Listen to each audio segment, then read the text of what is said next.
Well, let me tell you something, brother. It is the 2nd of May edition of SmackDown. It's the go-home show to Insurrection, despite the fact that it's not a SmackDown show. But, you know what, it still is the go-home show, technically, isn't it, big man?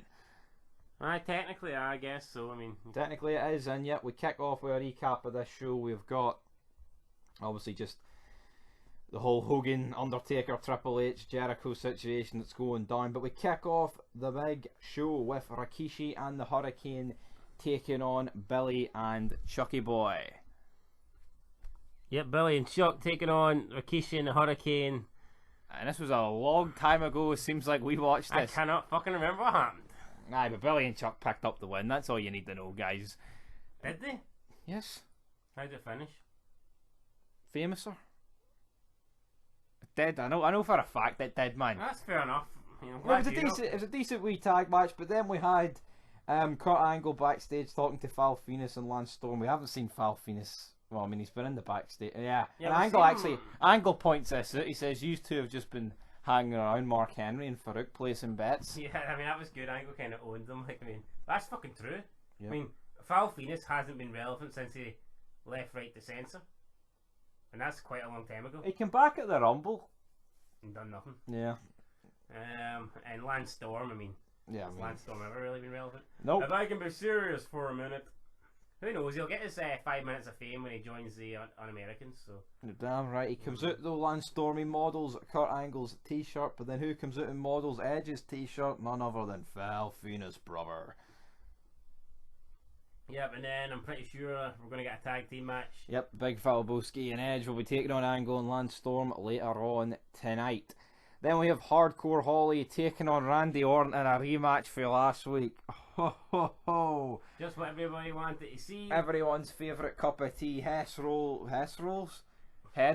Fuck, headrests. Headlocks. Oh, god damn it. See, when Hardcore Holly comes out, I might rest my head on the pillow. I mean, thankfully the match didn't go. Not Chris Benoit's pillow, but, you know. Thankfully the match didn't go too long and he just put it Orton in the balls. I mean. Yeah, and he finished at DQ, so, I mean, he done us a favour there, so, I mean, fair play to Hardcore Holly. Took one for the team, got the DQ, got out of there quickly.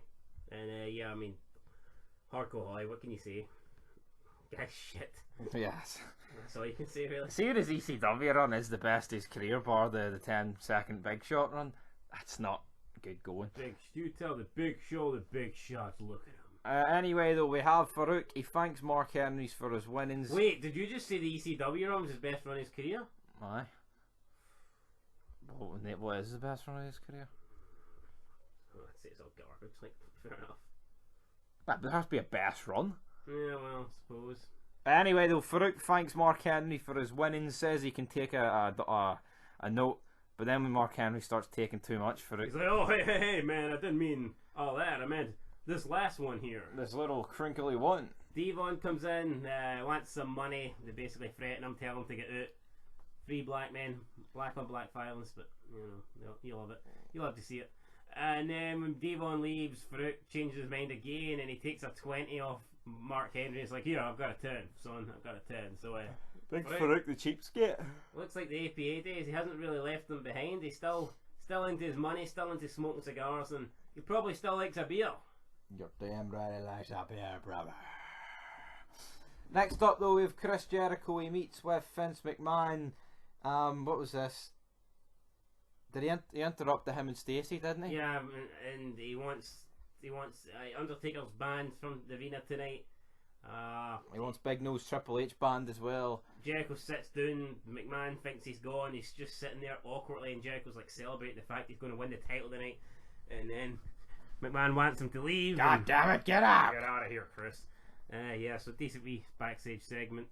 Next up, though, we have the tag team match between Edge and the Big Falboski. Take it on Kurt Angle and Lance Stormy Boy. Who wins? I don't know.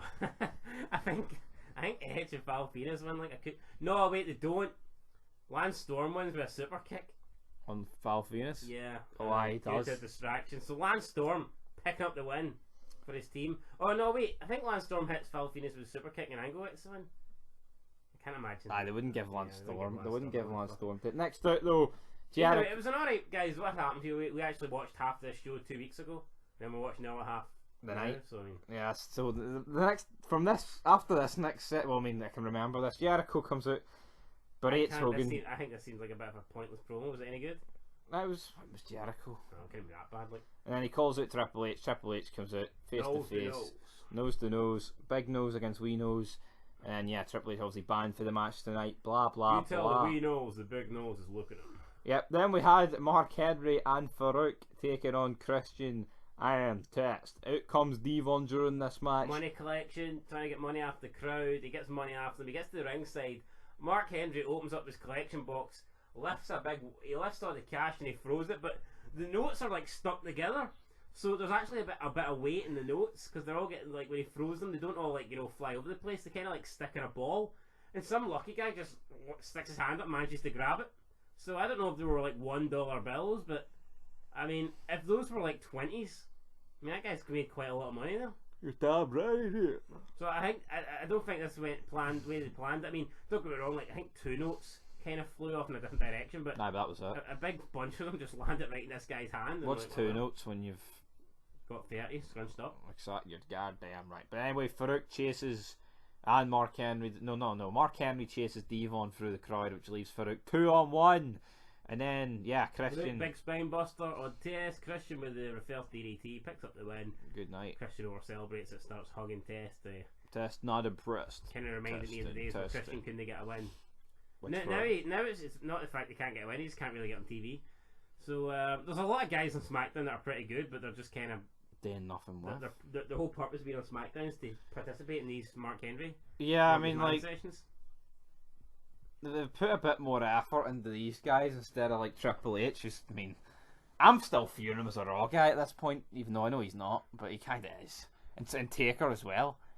I feel like there's. I think this is when Christian could have been pushed a bit more. Yeah. But apparently not. Next up, though, we have Tajiri taking on Billy Kidman for the Cruiserweight title match, brother. Billy Kidman, he's pish and he even agrees with it. And Tajiri thankfully retains here after. But I think these two have good matches though. I mean, I've never seen them have a bad match. Decent match. Tajiri pulls Tori in front of Billy Kidman as he does a flying crossbody over the top rope, takes it Tori, then Tajiri kicks him in the head, throws him in the ring, kicks him in the head again, and picks up the win, then walks off with his belt. So heel Tajiri going strong. I don't really know why he lost the belt. I mean, I guess he just lost the belt so they could put Tori in this robe. I guess that was the whole point of him dropping the belt, but I mean, aye, something like that. You know, it is what it is. Then McMahon is getting dressed with Stacey backstage. He asks her to go and get Triple H. She brings Triple H. McMahon asks him what's he here for. Then he's like, "Oh no, shit! I asked you here." McMahon says to him that if tonight, if you get involved, it's going to be your career's going to be over. It's going to be game over for you, Troops. And Tripp says fine. He just accepts it, walks out. Okie dokie, Finny Mac. And then we get our main event of the evening. Undisputed title on the line. Jericho versus Hogan. Jericho dominates this match. Hogan literally gets hee-hawing.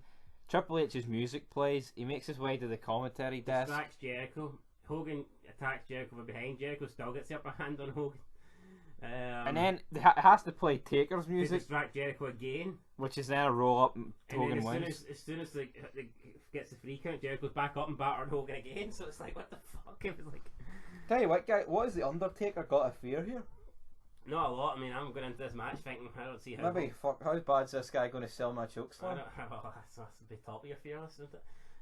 It's hard to imagine how Hogan is going to retain here. He just looks like a transitional champ. I mean. Well, he's not going to retain us. No. I wonder what the whole gimmick was. It McMahon thinking, fuck, Hogan's back, we have to give him the belt? Yeah, I think it was just one last run. Well, I think it was the right decision. Fuck it, it's the Hulkster. I know, but I think his match against Rock and Triple H was good. I just think everything else has been shite. Yes. Well, the NWO stuff at the start was good. Yeah, why is that? But do you think that's what? Do you think it was planned? Him doing the belt? No, for a month. Probably, because it was. I don't think it was ever in the deal from the fucking work week in, week out. So they're hardly going to be like, right, we're not going to give you. I mean, Hogan will be gone soon, like. No, but it just seems a bit stupid. Oh, let's give Hogan the belt just so he can lose it to Undertaker. I think because they're still working their way around of, oh shit, we need to have whoever's got the belt can be on both shows. Let's test a few people out. So you think they were doing quick title changes? That's just what I to think. try and- I think that's what they were doing. Possibly. Possibly. But yes, the Hulkster. And I mean, So Triple H runs in, makes a save. Jericho leaves to the back. Hogan gets his arm raised by Triple H, celebrates like the old man that he is in the ring. And SmackDown goes off there with Hulk Hogan's music. like, I'm not just burying Jericho, but is it any surprise that once they did the brand split, you know, that's when the champion there was the only guy that could be on both shows, and that's when he drops the belt, and then Triple H drops the Hogan. And Hogan at this point he's the guy who's like fucking most over. Did Jericho drop the belt because of the brand split? No, Did he I know, drop it but because it was at Mania. Yeah, no, I get that, but I think I'm not saying that was a factor, but I think Jericho probably would have dropped it because of this whole thing. When did the brand split come into play though? The week after Mania, 8 days. Could it have been that maybe the ratings weren't good with Triple H, Yeah, and then they thought we'll give it to that's Hogan? very and- harsh to blame it on Triple H, though. Yeah, I know, but could That probably is well, it, no, to be honest. maybe it's not. They thought the ratings weren't good with Triple H. Could it have been they thought Hogan's a massive star, and we kind of want him on both shows, Maybe, and that's the way to do it? definitely could have been. Or maybe it was just Hogan playing But politics. then again, I if, want that, the fucking belt. if that's the case, would you not give Austin the belt? Exactly. Get him on both shows. I don't know why they done it, but here, They did, and yes, hot potato with the WWE title. time to rate the show, guys, and I thought it was the weakest SmackDown I think we've seen since the brand split. yeah, I'm giving this a 5 out of 10. I'll give it a 5. And I'll tell you what, where's Dwayne?